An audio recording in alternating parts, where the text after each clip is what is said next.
আর মাত্র একদিন পর দ্বিতীয় সেমিতে লড়বে ইংল্যান্ড ও আর্জেন্টিনা। এই ম্যাচের কি প্লেয়ার কারা বা কোন কোন প্লেয়ার পারেন ম্যাচের ভাগ্য বদলে দিতে? আসলে এই ম্যাচের আগে দুইজন ফুটবলারকে নিয়ে খুব আলোচনা হচ্ছে। একটা তো লিওনেল মেসিকে নিয়ে আলোচনা হবেই।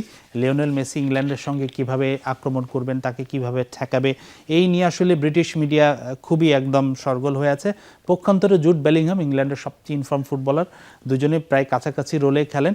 তো দেখাতে চাই আসলে দুইজনের শক্তি দুর্বলতা, বা শক্তি দুর্বলতা নয়, আসলে গেম প্ল্যানে তাদের কিভাবে তারা ইনপুট রাখতে পারেন। শুরুতে একটা জায়গায় দেখাতে চাই, ইদানিং আপনার নিশ্চয়ই একটা জিনিস খেয়াল করবেন, জন 14, এই জন 14 নিয়ে আসলে অনেক আলোচনা হয় যে জন 14-এ মেসিকে অ্যাটাক করতে হবে, থামাতে হবে, কিংবা কি আসলে জন 14টা কি, এটা সেটা দেখায়। এখন যে ইংলিশ কোচরা যারা থাকেন, পেপ গার্দিওলা বিশেষ করে, খুব ম্যাথামেটিক্যাল।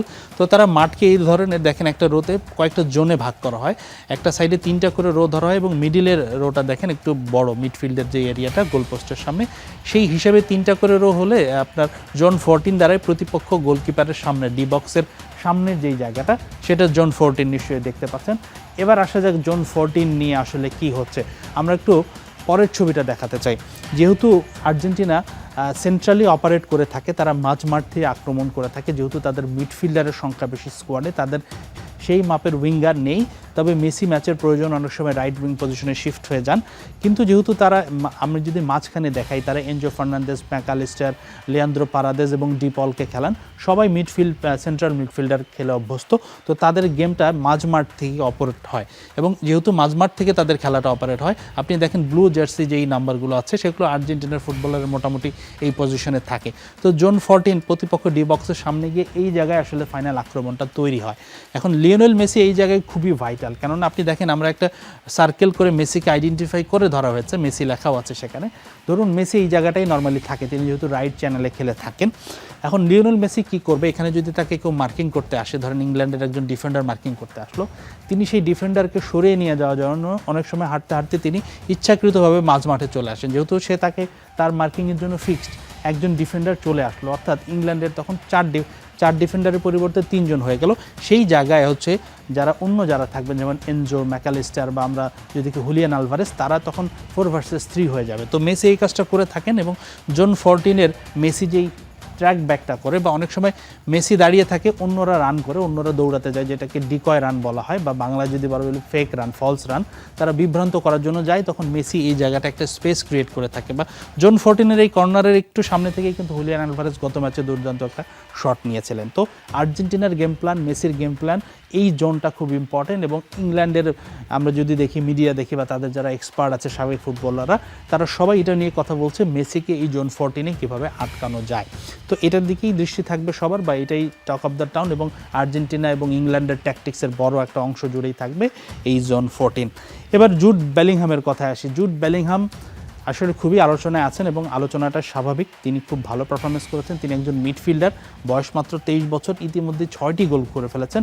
মিডফিল্ডার হিসেবে 6 গোল করা কিন্তু খুব কঠিন। আমরা একটু দেখাতে চাই, আমাদের কাছে কিছু তথ্য আছে। তো বেলিংহামের আপনি যদি গোলগুলো খেয়াল করে দেখবেন, আপনার কাছে মনে হয় যে তিনি জাস্ট পা লাগিয়ে গোল করে দিয়েছেন, তাকে পাস দেওয়া হয়েছে, ক্রস দেওয়া হয়েছে, জাস্ট ট্যাপ ইন বা অল্প খুব দূরপাল্লার জোরালো শটে গোল দেখবেন না। এটাতেই কিন্তু আপনি কিন্তু বেলিংহামকে এতে মিসগাইড হয় এই ধরনের ট্যাপিনে। তিনি কিন্তু এই গোলগুলো আদায় করে নেন, তিনি প্রচণ্ড দৌড়ে থাকেন। এখানে আমাদের একটা টপ 5 রানার আছে ইন দ্য টুর্নামেন্টে, সেখানে কিন্তু 3 নম্বরে তিনি সবচেয়ে বেশি রান মেক করেছেন বাইরে থেকে। আমরা পরবর্তী ছবিটা যদি একটু দেখাই, যে বেলিংহাম যে রানগুলো মেক করেন, যে তিনি বাইরে থেকে যে দৌড় দেন, সেক্ষেত্রে কিন্তু তার একটা ইন্টারেস্টিং পেয়ার আছে, সেটা হলো হ্যারি কেইন। আপনি এখানে একটা ম্যাচের সিচুয়েশন দেখুন, নরওয়ের বিপক্ষে ম্যাচে মাঝমাঠে যে সার্কেল করা আছে সেটা হ্যারি কেইন। হ্যারি কেইনকে কিন্তু সামনের থাকার কথা ছিল, তিনি তো নাম্বার 9, কিন্তু দলের ক্যাপ্টেনও তো তিনি জানেন কিভাবে গোল আদায় করে নিতে হয়। তিনি কিন্তু দেখেন একদম প্লেমেকার হিসেবে মাঝখানে চলে এসেছেন, এবং বেলিংহাম কিন্তু দেখেন রান নিচ্ছেন, এবং হ্যারি কেইন সেই হিসেবে তাকে একটা থ্রু পাস দিয়ে দেয় ঠিক ডি বক্সের সামনেই সেই জায়গাটাতে, এবং বেলিংহাম সেখান থেকে বলটা কালেক্ট করে গোল দিয়ে দেন। তো বেলিংহামের রানটা ইম্পর্টেন্ট। তিনি হঠাৎ দাঁড়িয়ে থাকতে থাকতে একটা দৌড় শুরু করে দেন, এবং দলের সব ফুটবলাররাই তার সেই রানটার অপেক্ষায় থাকে যে তিনি দৌড়টা কমপ্লিট করবেন এবং সেখান থেকে তাকে ধরে গোল করবে। আরেকটি কার্ড আছে আমাদের কাছে, সেটা একটু দর্শকদের দেখাবো। সেটা হলো যে বেলিংহাম এই প্রতি ম্যাচে কীভাবে রান মেক করেছে। এই অ্যারো চিহ্নগুলো তার সাকসেসফুল রানগুলোর মধ্যে একটি, যেগুলো সবুজ অ্যারো, সেগুলো থেকে তিনি গোল করেছেন, নীলগুলা থেকে টার্গেটের শট নিয়েছেন। তো এইটা মোটামুটি একটা গ্রাফিক্যাল প্রেজেন্টেশন প্রেজেন্টেশন কতটুকু বোঝা যাচ্ছে জানি না যে তার সাকসেসফুল রানগুলো কেমন ছিল, তিনি গোল করেছেন কিংবা সফল একটা আক্রমণ ক্রিয়েট করতে পেরেছেন। তো এই সব কিছুর বিবেচনায় ব্রিটিশ মিডিয়ায় কিন্তু ইটস কামিং হোম যেমন আলোচনায়, বেলিংহ্যামকে গোল্ডেন বল দেওয়ার ক্ষেত্রেও গোল্ডেন বল অলমোস্ট তারা দিয়েই ফেলেছেন বা তিনি দাবিদার সেটা বলছেন। তো যাই হোক, এই ম্যাচের আগে আমার কাছে মনে হয় মেসি এবং বেলিংহ্যাম এই দুজন দুই দলের কি প্লেয়ার হবে এবং এই দুজনকে ঘিরেই দুই দলের ট্যাকটিক্স আক্রমণের ক্ষেত্রে অন্তত তৈরি হবে অবশ্যই।